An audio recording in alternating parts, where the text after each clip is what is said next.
Here at Ulysses for Beginners, we're starting Ulysses itself today, and we're beginning with the first chapter on Telemachus.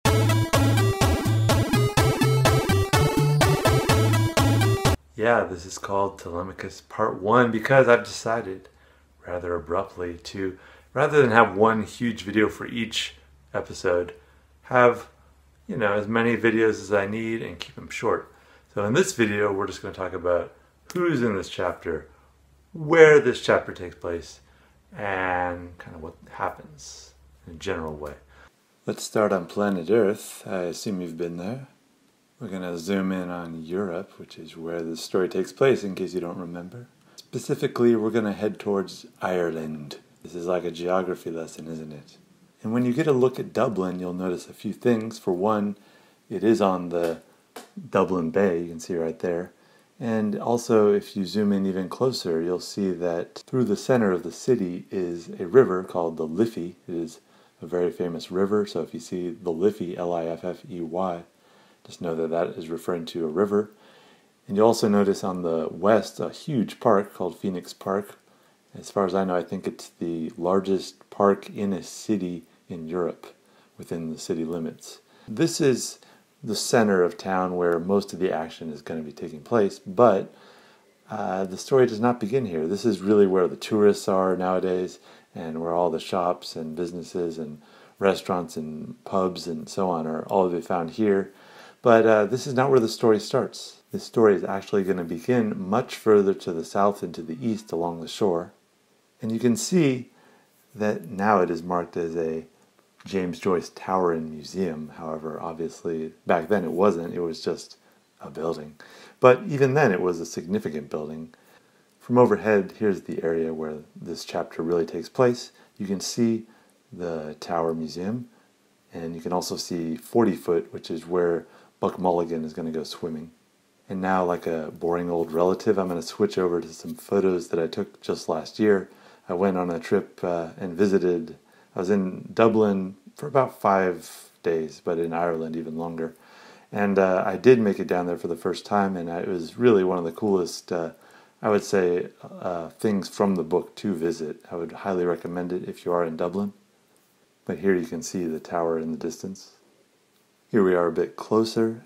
You can see that it's about maybe 2.5, 3 stories tall. There's a person on top to give you some scale. And here's a view from the front. You can see on the left, but I'm going to switch over actually to a picture I found on the internet, because my picture is a nice sunny day, but this one you can actually see the entrance. So this building on the left, the attachment, is a new part. It was not there when the book was written. This is basically the lobby for the museum, and the museum is pretty cool. It has a lot of James Joyce artifacts, like his guitar and his smoking jacket or something, or maybe it's his writing vest. Also in the book, you'll see Stephen, or referred to as Stephen's ash plant, and that is referring to his walking stick. I think that's the name of the plant, or the tree that it's made from. I don't know anything about plants, but just know that ash plant refers to a walking stick. It's kind of an unusual term, at least in American English. I don't know about Irish English. So you go up the stairs from the museum, and you come into this room.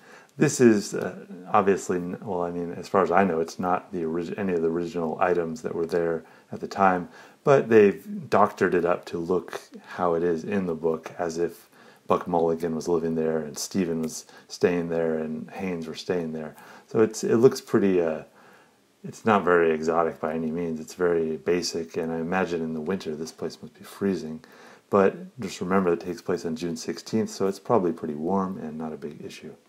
Here's another view. You can see also that there's not a lot of light. I think, though, behind me from this picture was where there was the original entrance. They added, I think, the entrance through the museum, but the original entrance was behind me, and they would just leave the door open. I think they even say that in the chapter, for air and light.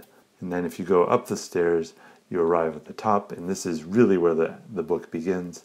This is where Buck Mulligan is going to be shaving. This is where Stephen Dedalus is going to come up the stairs.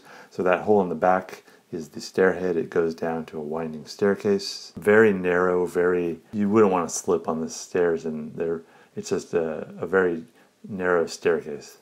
And on Bloomsday they do, they reenactments of scenes and so on, readings. I didn't take this photo. This is just from the internet. I unfortunately have not been there on Bloomsday. Pictures are nice, of course, but actually visiting this place for the first time, it just felt so historical and it just feels like a magical place to visit because you know that James Joyce actually was here and lived here. Also, it's great to talk to, the people at the museum are really nice and will talk and answer all your questions and talk about James Joyce to no end. The view of the landscape and the shore is really beautiful, and I imagine the weather when I visited was November. It was pretty cool, but it still was very sunny and very beautiful to look at the hillsides and so on. Here's a picture that I took of Sandy Cove Beach from the tower. In this chapter, when Buck Mulligan goes swimming, this is the area where he's going to be doing that. It's called 40 Foot, and it is an old diving and swimming area that's very popular even to this day. Here's a photo, not from the November when I was there. This is just a picture I found on the internet, but you can see that it is still very popular. And with that, I think you have a pretty decent idea now of where this chapter takes place. Now that we've located ourselves in Dublin in this chapter, let's look at the principal figures that we're going to be seeing interact. So first we have Stephen Dedalus. We've talked a lot about him before.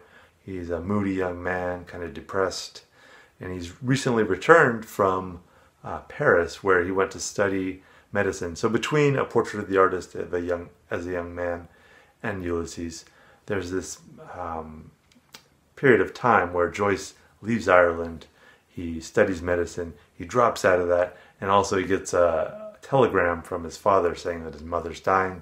He returns home, she dies. In this chapter we're going to get the outline of that, but I just wanted to fill you in if you were extremely confused. Stephen Dedalus is about 22 years old, as I've said before. The other characters, Buck Mulligan is another young man, and Haynes, they're also about their early 20s and involved with school and scholasticism, literature. Oliver St. John Gogarty is the basis for the character of Buck Mulligan, or Malachi Mulligan is his actual real name in the book. Oliver St. John Gogarty actually did rent this tower used by Napoleon, or actually not by Napoleon, by the Irish to defend if Napoleon attacked. And we would probably forget about him if it weren't for Joyce. He wrote quite a few books, but I'm guessing nobody reads them beyond people really interested in Ulysses. He rented that tower, though, for many years, and from what I understand, Joyce only stayed there maybe a week in real life, but it provided the launching ground for the book, so it's kind of been immortalized. The third guy is Haynes, this dude from England who is come over to Ireland to really absorb its culture. He's curious about its literature and history and things like that. So those are the three people that are staying in the tower. There's one other figure who talks a little, is this old woman. She delivers them milk. Back in the day they had people who delivered milk. Now what happens in this chapter, the general outline is that it begins at the tower early in the morning, and Buck Mulligan is shaving. Stephen joins him, they talk. They join Haynes and have breakfast, and then they go swimming, and then they split off in their separate directions. Stephen goes off, and then Haynes and Buck Mulligan go to have their adventures in town. They will meet later on, but that's the general outline. Now, of course, they talk about a lot of things, and we learn a lot of things, and we're going to take a look at those in other episodes. But for now, you know where this takes place, who is in it, and what happens. So let's go forward.